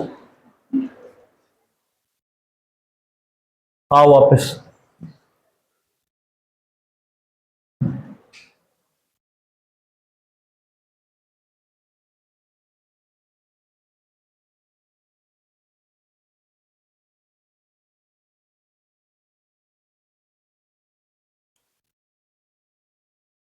देखो फिलीपींस है, फिलीपींस। अब एक चीज देखो, यहां पे जो मेरे पास ईस्ट में है, ध्यान रखना हमेशा, ईस्ट में मेरे पास क्या है, फिलीपींस। पार्ट किसका है, पैसिफिक ओशन का। लेकिन इस तरफ मेरा क्या है, this is my South China Sea, और यहां पे मेरा क्या सबसे ज्यादा डिस्प्यूटेड है, disputed region between China and ASEAN, association of South East Asian nation.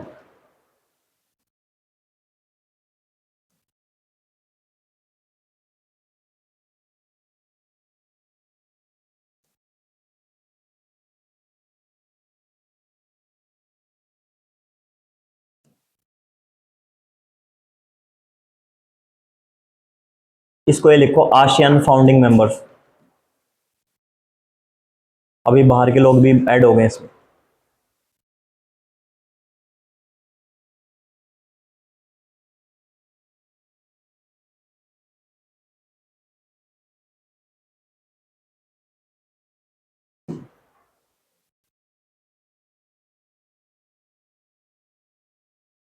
South east association of South east association Nations, ठीक है। अब देखो क्यों है disputed, why this is disputed. China अपना क्लेम ये करता है, लिख लिया, लिख लिया, सुनो। चाइना अपना क्लेम ये करता है कि जो हमारे पुराने प्रोविंसेस थे उस टाइम पे पूरा साउथ चाइना सी में हमारा क्या था, किंगडम था, ठीक है। जैसे हम क्या कहते हैं, हमारा हिंदू राष्ट्र कहां तक, अफगानिस्तान तक था, ठीक है, वैसे ये लोग क्लेम करते हैं। अब हुआ क्या, एक नया कन्वेंशन आया, यूएन क्लोज, क्या है, United Nation Convention on law of C,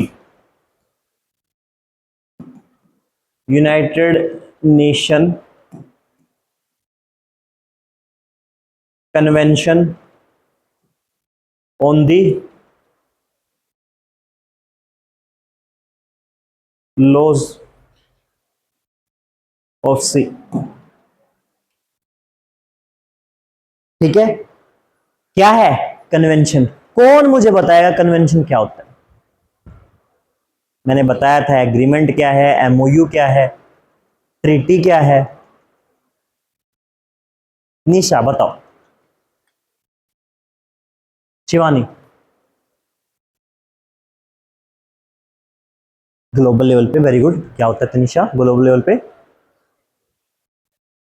agreement भी ग्लोबल पे हो सकता है, ट्रीटी भी ग्लोबल पे हो सकती है।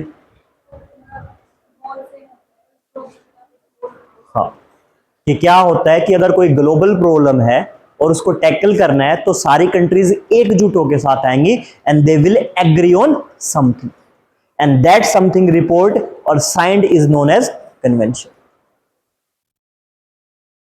ठीक है। अगर 5 लोगों को ये लगता है कि क्या है, कोई टीचर अच्छा नहीं पढ़ा रहा, दैट्स नॉट द पार्ट। और क्लास के सारे बच्चों को लगता है और वो एक ही बात पे एग्री हो जाए कि इसको तो निकाल के मानेंगे, और they will agree on something and they will write something, और फिर उसको रेटिफाई भी कर दिया जाए और फिर अपने देश में लागू कर दिया जाए कि कुछ हो जाए हम नहीं पलटेंगे, ठीक है, पत्थर की लकीर वाला। That's I kind of something known as convention. Convention कैसे होंगे, ग्लोबल लेवल पे होंगे, जब सारी कंट्रीज किसी एक मुद्दे पे क्या करेंगे, एक साथ आएंगी and they will agree on it and they will sign on it, they will ratified on it. अब रेटिफिकेशन का क्या मतलब होता है, सपना, रेटिफिकेशन का क्या मतलब होता है, ठीक है, ये हाथ हटाओ, पानी पियो।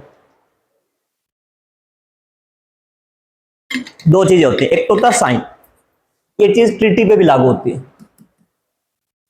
India signed the treaty, India rectified the treaty. फर्क क्या है साइन का और रेटिफिकेशन का? देखो, अगर कोई मुद्दा है उसके ऊपर इंटरनेशनल कानून बना है, या फिर किसी दो कंट्रीज ने मिलकर कोई कानून बनाया है, या फिर कोई एग्रीमेंट है दो, तो क्या होगा? बेसिकली ट्रीटी के केस में होता है, एग्रीमेंट के केस में नहीं होता है। तो क्या होगा, पहले वो उस डॉक्यूमेंट पे साइन करेगा। कौन साइन करेगा? Prime minister. और फिर क्या आएंगे, वही प्राइम मिनिस्टर या फिर कोई काउंसिल ऑफ मेंबर्स में से कौन करेगा, उसी बिल को या फिर उसी डॉक्यूमेंट को कहां रिप्रेजेंट करेंगे? रिप्रेजेंट करेंगे, कहां रिप्रेजेंट करेंगे? उस देश के पार्लियामेंट में, उस देश के हाउस में। और फिर क्या होगा? फिर वो पास हो जाएगा। क्या ऐसा हो सकता है कि वो पास ना हो? अपोजिशन कह दे कि हमें पास नहीं करना, हो सकता है ऐसा? हो सकता है ऐसा? क्यों नहीं हो सकता है? प्रेसिडेंट साइन नहीं करेगा, हो सकता है ऐसा? कितने लोग होता है नहीं हो सकता? कोई है लगता है नहीं हो सकता? अनामिका, अनामिका करोगे? मैंने, अमीषा, सपना? No sir. भाई जब कोई कानून पे साइन करने जाता है ना प्राइम मिनिस्टर, या फिर कोई ट्रीटी पे साइन करता है, तो देश उस पर पहले ही एग्री कर रहा होता है, तभी वो जाके वहां साइन करता है। तो वो जब चल के रेटिफिकेशन के लिए आएगी तो बिना किसी निर्विरोध के, क्योंकि देश क्या है उस चीज को मान रहा है। तो प्रेसिडेंट का कोई वो नहीं है, पास होगा और कानून बन जाएगा, मतलब रेटिफाई हो जाएगा। उसके अकॉर्डिंग अगर कोई लॉ है तो वो लॉ बन जाएगा। वाइल्ड लाइफ प्रोटेक्शन एक्ट का ऐसे ही हुआ था। पहले क्या है, पहले रेटिफिकेशन हुआ, उसके बाद में यहाँ पे आके एक्ट बना, पार्लियामेंट में पास हो गया। फिर वहां पे एक जरूरत थी रूल रेगुलेशन बनाने की, तो उसके अकॉर्डिंग क्या बना? Wild life protection act, WPA 1972। तो ये कभी नहीं कहना कि ट्रीटी कहीं साइन करके आए और घर में फिर नहीं हो रही है। पहले घर में सहमति बनी थी, तब जाके वो बनी है। ट्रीटी साइन करके आए प्राइम मिनिस्टर बाहर, और यहाँ पे आगे सिंपल सदी डायरेक्ट रेटिफाई। ये हो सकता है कि रेटिफिकेशन में टाइम लग जाए, हो सकता है 6 महीने लग जाए, या हो सकता है 3 महीने लग जाए। ये नहीं कि पहले दिन और प्राइम मिनिस्टर वापस आए, हो सकता है सेशन उसमें नहीं हो। हाँ, पहले साइन करके आएंगे, साइन करने के बाद रेटिफिकेशन नहीं होगा इंडिया। हाँ, रेटिफिकेशन बाद में होगा, पहले किसमें?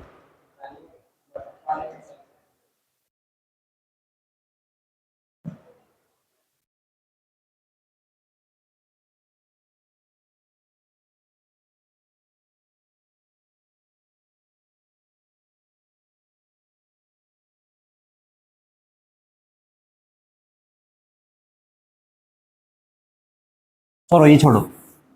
ये मेरे क्या, कंट्री ए और कंट्री, अब कंट्री ए कंट्री बी को क्या करेगी? कंट्री बी कंट्री को कहेगी कि I have some common interest in you. Country A क्या प्रपोज करेगी? कंट्री ए कोई बात प्रपोज करेगी, किसको? कंट्री बी को, बिहाफ ऑफ कॉमन इंटरेस्ट। कैसे कॉमन इंटरेस्ट भाई?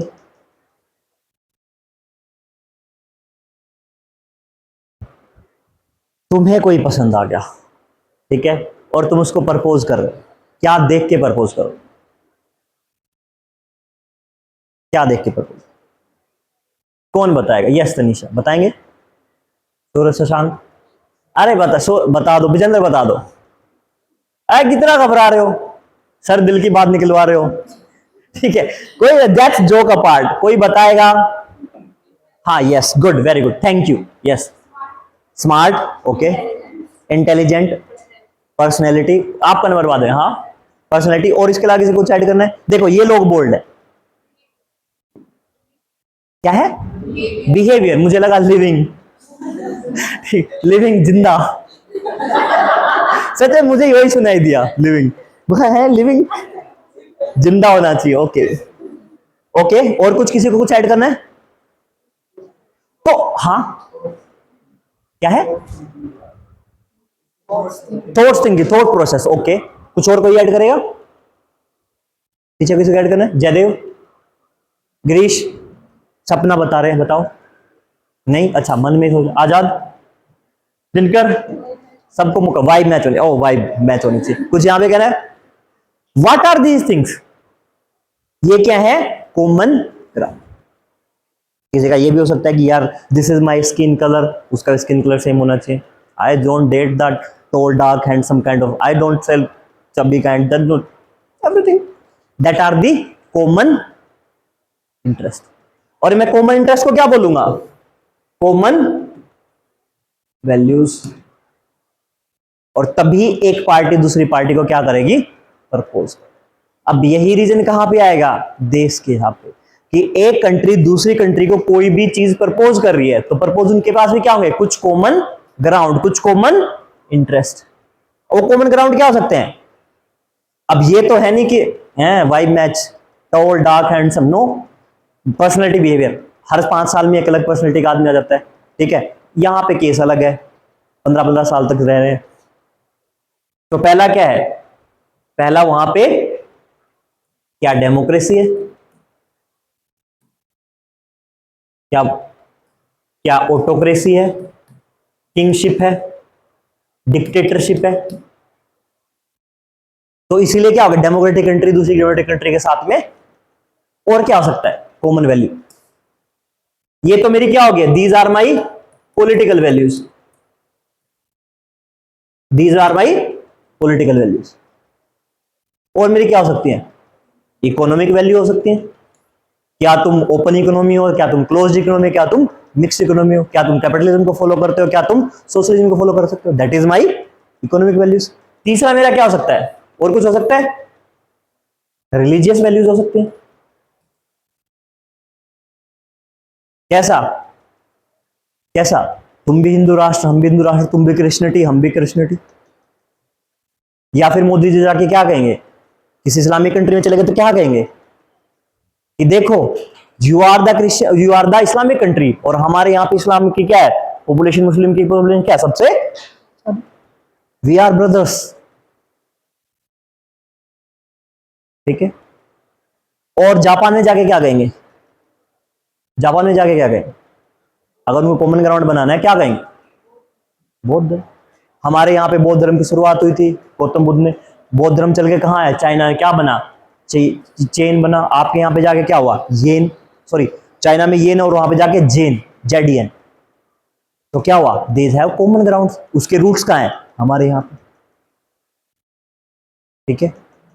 Is the part. तो क्या बनाएंगे हम? कॉमन ग्राउंड बनाएंगे। मोदी जी क्या कर रहे हैं? मोदी जी पटाने की कोशिश कर रहे हैं सेम उस वे में कि देख देख कोई बात नहीं, वाइब मैच नहीं हो रही, मिल जाएगी, तो just understand, just follow the process. एक बार हाँ तो कह के देख, बात ना बने तो मुझे कहना। दैट इज समथिंग हाउ ना। देखो मैं फिर से कह रहा हूं, हंसने वाली बात सबसे ज्यादा सोचने वाली बात। एंड पूरी आईआर इसी चीज से भरी हुई है, पूरी आईआर। अगर तुम्हें हंसना है तो तुम आईआर में आओ, ठीक है, क्योंकि आईआर सबसे ज्यादा थॉट प्रोसेस, क्योंकि मेरे जो पर्सनल रिलेशन है वही किसी कंट्री के इंटरनेशनल रिलेशन। अब देखो, अब इनके बीच में कॉमन वैल्यूज हो गई हैं। अब ये कहेंगे कि भाई हमें क्या करना है, हमें कोई चीज मनवानी है, तो ये इनको क्या बोलेंगे? दे गिव्स देम 10 पॉइंट्स। 10 पॉइंट की कोई लिस्ट दी कि भाई हम तुम्हारे यहां पे बर्गर किंग खोलेंगे, हम तुम्हारे यहां पे हार्ले डेविडसन की गाड़ियां बनाएंगे, हम तुम्हारे यहां पे कुछ भी लगाएंगे, फैक्ट्री लगाएंगे, हम तुम्हारे यहां पे क्या है कॉर्नफ्लेक्स बेचेंगे, ठीक है। मान लो ये यूएस है और ये क्या है इंडिया। इन्होंने 10 पॉइंट्स दिए कि हम तुम्हारे यहाँ पे हार्ले डेविडसन बेचेंगे, हम तुम्हारे यहाँ पे कॉर्नफ्लेक्स बेचेंगे, हम तुम्हारे यहाँ पे क्या करेंगे इंडस्ट्री स्टार्टअप करेंगे, हम तुम्हारे सेमीकंडक्टर लेके आएंगे, चिप्स वगैरह, हम तुम्हारे सेमीकंडक्टर चिप्स की फैक्ट्री नहीं लगाएंगे लेकिन सेमीकंडक्टर चिप्स तुम्हें बनी बनाई देंगे। हम क्या करें, हम मेटा को बोलेंगे कि इंडिया में क्या करो, इन्वेस्ट करो। क्या इंडिया 10 के 10 पॉइंट मान लेगा? मान लेगा इंडिया 10 के 10 पॉइंट? क्यों मानेगा? मेरी मर्जी।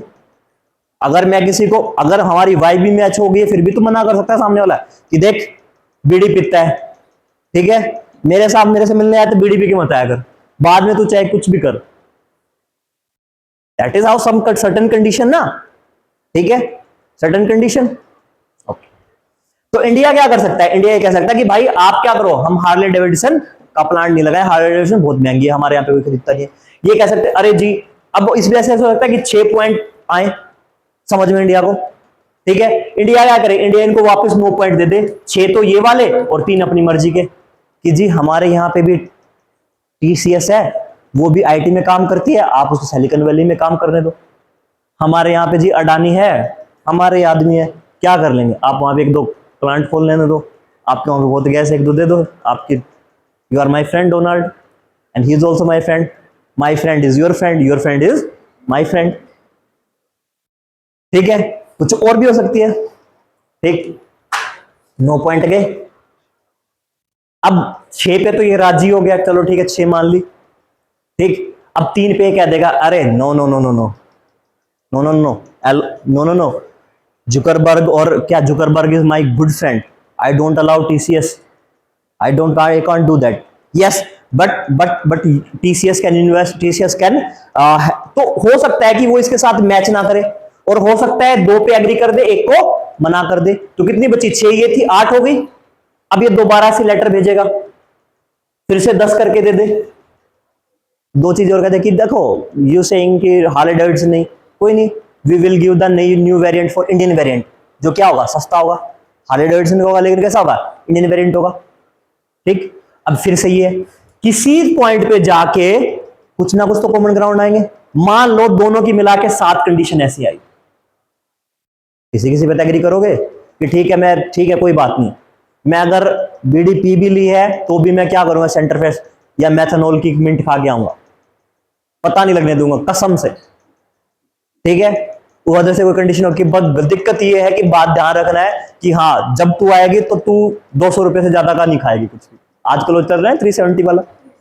ठीक है, that is the part they will agree on that something, common grounds बने, एंड कॉमन ग्राउंड्स पे दोनों की दोनों कंट्री एग्री हो जाए। अब एक बात बताओ, मान लो यहां पे क्या हुआ, यहां पे ट्रीटी हुई है, ट्रीटी, अब ट्रीटी क्या हुई, ट्रीटी लीगली बाइंडिंग है, एमओयू है तो एमओयू लीगली बाइंडिंग नहीं है। हुआ क्या, अब ये लोग एग्री करेंगे। अब एक बात बताओ, क्या इंडिया ऑलरेडी 9 पॉइंट्स पे एग्री कर रखा है? यस, इनकी पहले बात हो रखी थी, 10 किए थे क्या मैंने, 10 किए थे। चलो इंडिया घुमा फिर आके 10 पॉइंट्स पे एग्री कर रखा है, चाइना भी कर रखा है। स्टार्टिंग 10 बजे, फिर 9 हुए, फिर 8 हुए, 10 प्रोसेस, लास्ट में कुछ 10 कॉमन पॉइंट्स बने। अब जब आएंगे तो दोनों क्या करेंगे इसको, मान लो ये क्या, मान लो कन्वेंशन है कुछ भी या फिर ट्रीटी है, पहले क्या हो जाएगी, ये साइन होगी। फिर जब ये चीज जाएगी इंडिया के अंदर और ये यहां पे जाएगी तो इनके पार्लियामेंट में जाएगी, तो पार्लियामेंट के लोगों ने तो पहले ही क्या कर रखा है, सलाह हिसाब करके कर रखा है, तो आके अपने आप फिर बाद में रेटिफाई हो जाएगी। तो पहले रेटिफाई नहीं होगी, बाद में रेटिफाई। समझ में आई बात? और क्यों होगी इजीली, क्योंकि पहले इन लोगों ने क्या कर रखा है, कंट्री और कंट्री भी ने ऑलरेडी डिसाइड कर रखा है, दीज आर द पॉइंट्स जिन पे हमें क्या करना है, बात करनी, या फिर दीज आर आवर रिक्वायरमेंट्स। ठीक है, तो पहले क्या होगा, पहले साइन होंगे फिर रेटिफिकेशन होगी। और ये वाली प्रोसेस कभी नहीं आती है, ये वाली प्रोसेस क्या है, ये डिपार्टमेंट टू डिपार्टमेंट चलती रहती है through out the year. Last में कोई एक कॉपी आती है जिसपे साइन करते हैं, वो मेन आती है, वो हमें पढ़ने को मिलती है। उसके बाद ये बहुत सारे सैकड़ों करोड़ों डॉक्यूमेंट्स होते हैं। करेंगे कौन, फ्यूचर ऑल ऑफ यू। किसी मिनिस्ट्री में जाओ तब यही तो करना है, that is the future you करेगा, आप लोग करने वाले हो, करने वाले हो, विश्वास रखा करो, कितने ही बुरे दिन हो कम से कम विश्वास नहीं डगमगाना चाहिए सर। ठीक है, समझ में आ गया रेटिफिकेशन क्या है, साइन क्या है, ध्यान रखना आगे से। फिलीपींस,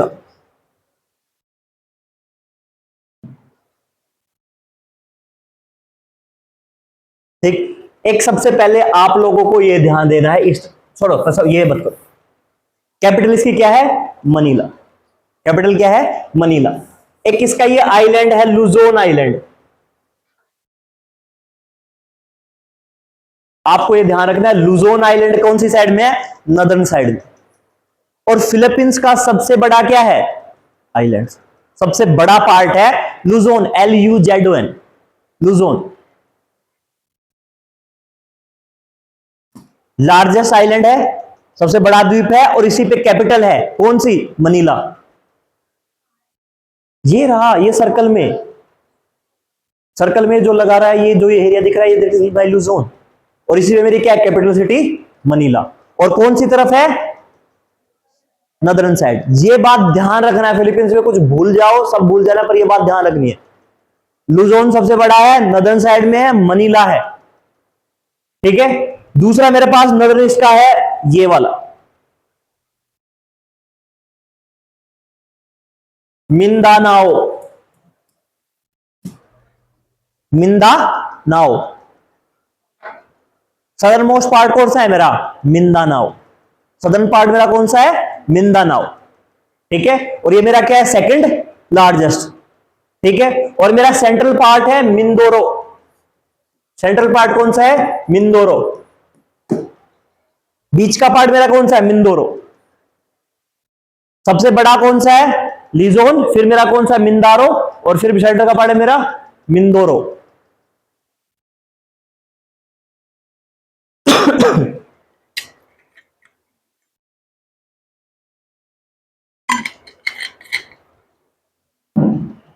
ठीक है, अब आओ काम की बात। There is Mount अपो।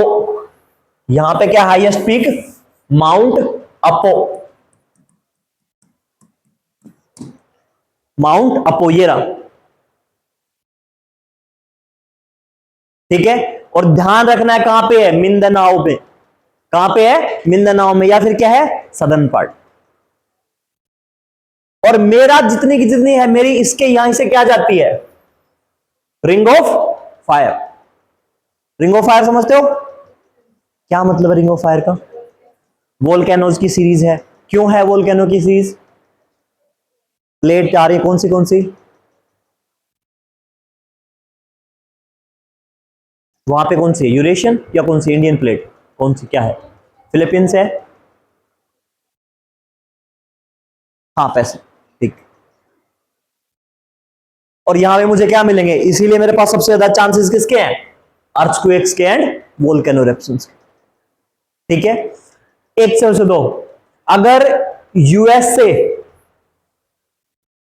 एक मैं वर्ड पहली बार यूज कर रहा हूं और बोर्ड पे भी लिख रहा हूं,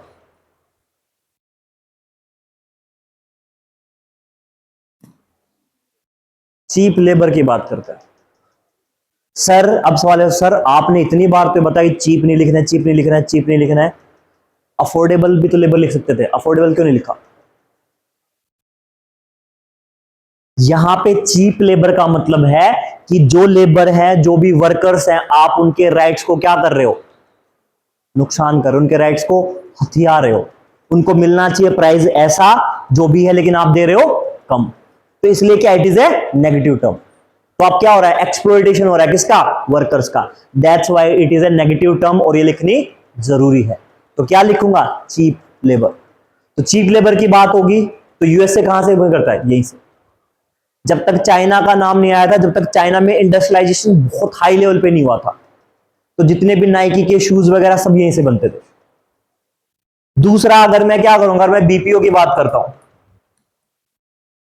जो आपके टेलीपोर्टर्स वगैरह हैं, कॉलिंग सर्विसेज हैं, उसके लिए क्या है? फिलीपींस सबसे ज्यादा। ठीक है, और बीपीओ के मामले में तो ये इंडियन वालों ने खतरनाक काम कर रखा था। क्या करते थे? It is a scam. वो क्या करते थे, जैसे कुछ लोग फ्रेंड्स थे, उन्होंने एक बीपीओ खोला और वो डेटा निकालते थे, जिसने थोड़ा बहुत क्या किया हो, आईआरएस, इंडियन रिवेन्यू सर्विस है यूएसए में, अगर किसी ने हल्का सा टैक्स बचाने की कोशिश की, ये लोग स्टडी करते थे, तो टैक्स जिसने बचाया उसके कॉन्टैक्ट वगैरह डिटेल निकाल लेते थे, and then what will happen, ये उसको कॉल करते थे यहीं से बैठ के पूरी फ्लुएंसी में कि we are talking from IRS. और आईआरएस अगर आपके घर पे आएगा, देखो यूएसए में एक भयंकर काम, यूएसए में लॉ एंड ऑर्डर इतना तगड़ा है कि अगर आपके पीछे पुलिस वाला पड़ गया है तो आप पुलिस वालों से, इंडिया में तो हमारे क्या होता है, इंडिया में तो हमारे होता है कि पुलिस वालों से डरते हैं, ठीक है, लेकिन वहां पे सच में डर है पुलिस का। अगर पुलिस वाले ने बोल लिया है कि रोक लो गाड़ी, गाड़ी से बाहर नहीं निकलो, और आप गाड़ी मना करके बाहर निकल, आपको वहीं पे गोली मार देगा।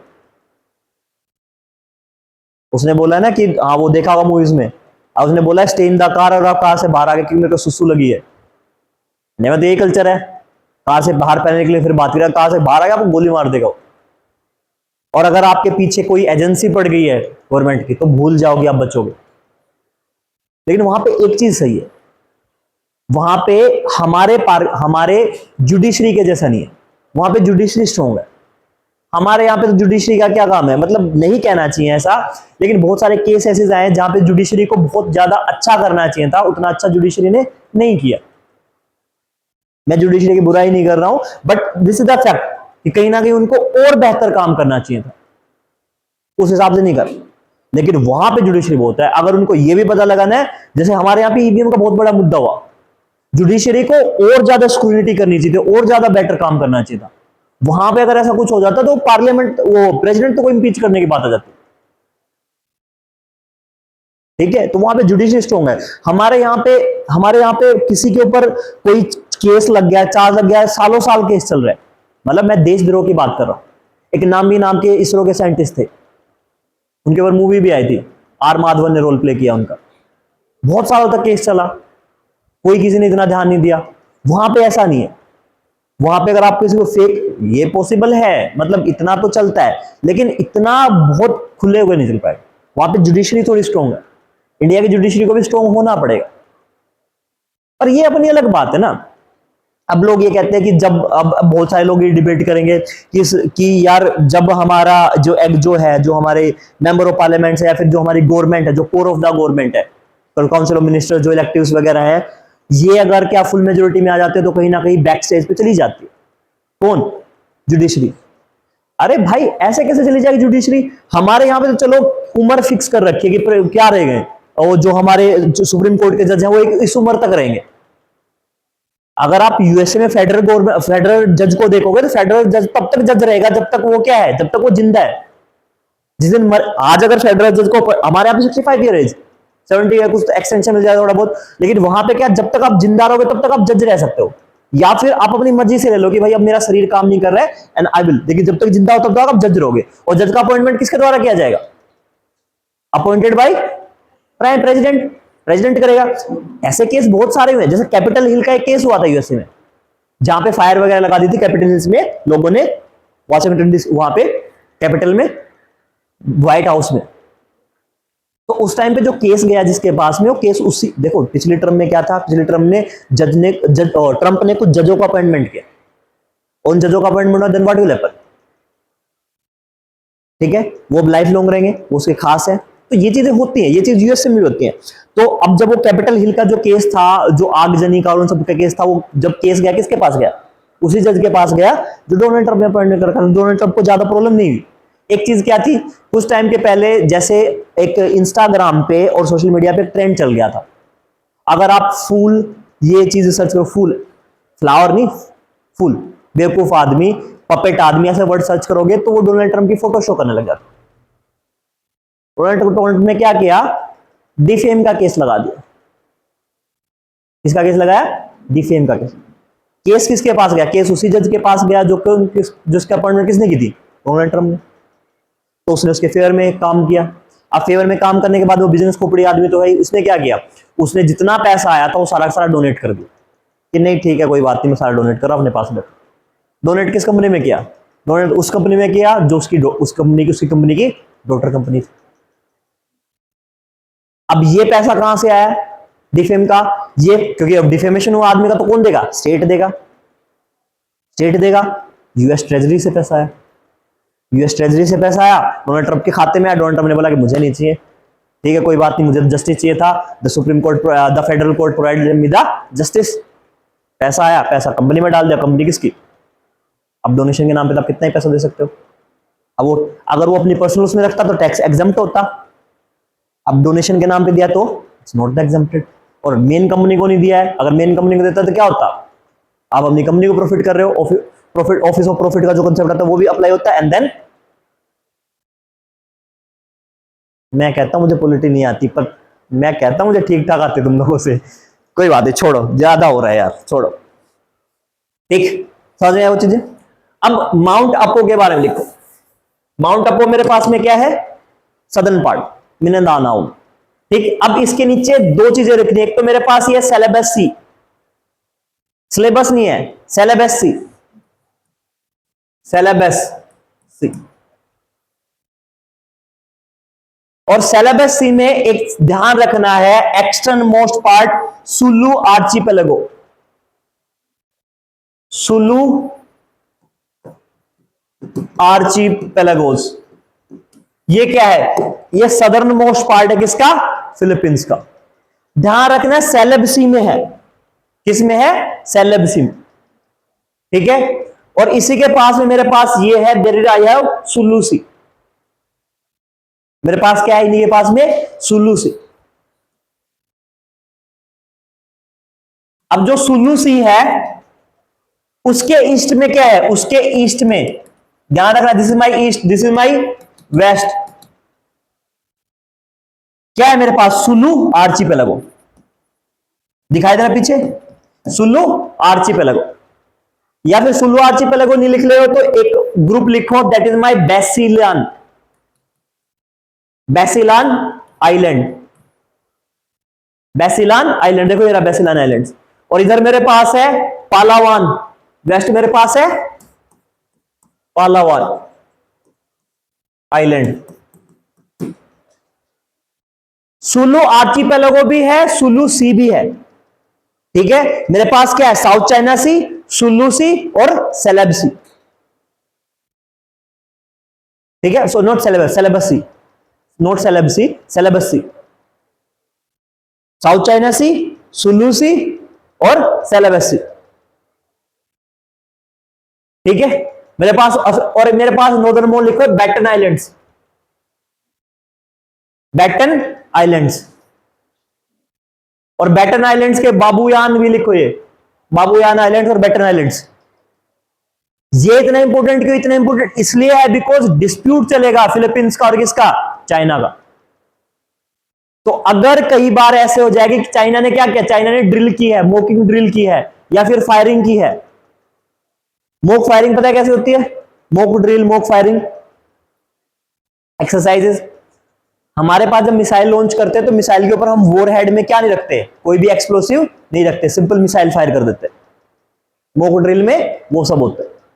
तो चाइना क्या करता था, साउथ चाइना सी में अपना आधिपत्य जमाने के लिए, आधिपत्य जमाने के लिए क्या करता रहता है, सुप्रीमेसी के लिए मोक ड्रिल्स करता रहता है, एंड बिल्कुल क्लोज प्रोक्सिमिटी टू दीज।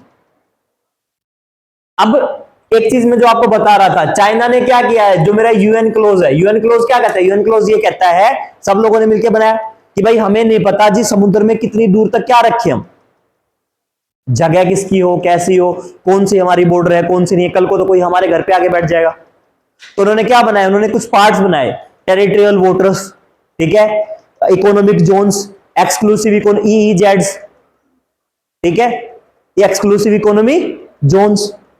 तो उन्होंने बोला कि पानी के आपके जो क्या है, जो आपका बॉर्डर कोस्ट एरिया से 200 नॉटिकल माइल तक क्या रहेगा आपका, ईईजेड, एक्सक्लूसिव इकोनॉमिक जोन। उसी के अंदर आपका टेरेस्ट्रियल वाटर रहेगा 12 नॉटिकल माइल तक, और अलग अलग डेफिनेशन कर रखी है, ठीक है। होमवर्क में लिखो, होमवर्क में ये लिख के लेके आपको ये पढ़ के लेके आना है कि यूएन क्लोज में कौन सा टेरिटोरियल वाटर है, कौन सा एक्सक्लूसिव जो ईईजेड है, ठीक है, और क्या है,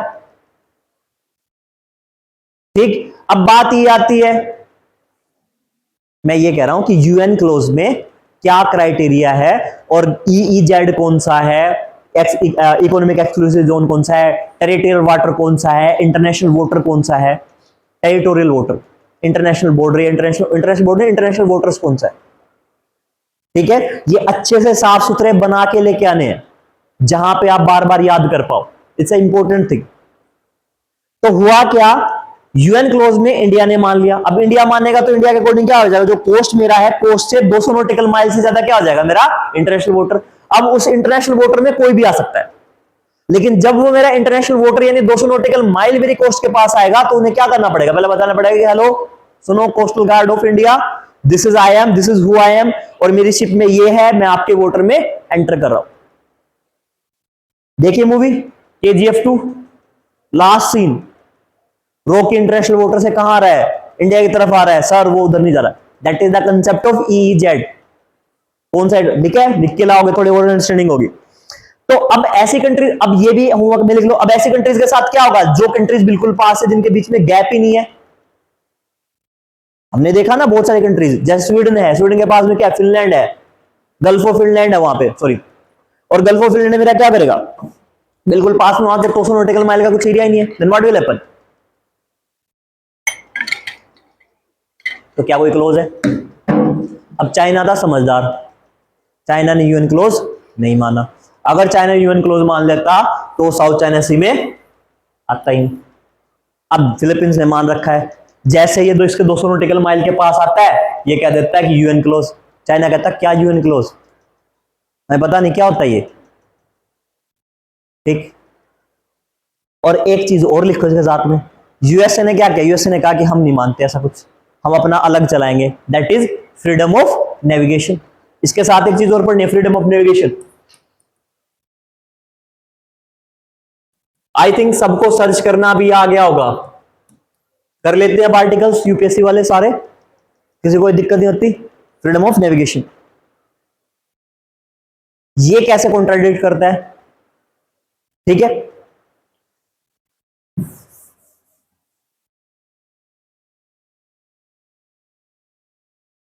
हाईएस्ट पीक क्या थी, माउंटेन अपो, और मेरे किधर है, साउथ में, मिंदानाओ में। लेकिन मेरे पास लीजोन में भी एक है, that is Mount Pinatubo, Mount Pinatubo. और मुझे बहुत सारे माउंटेन्स वोल्केनो मिलेंगे because these are the part of ring of fire. इसका पार्ट रिंग ऑफ फायर, ठीक है। अब एक चीज और देखो, क्या है, हाँ कोई बात नहीं, एक मिनट सुनो। अब एक चीज मेरे पास ये है, एक चीज और थी, क्या थी, एक तो ये लिखो मनीला बे, एक बे और थी इसमें नहीं दिखा रखी है,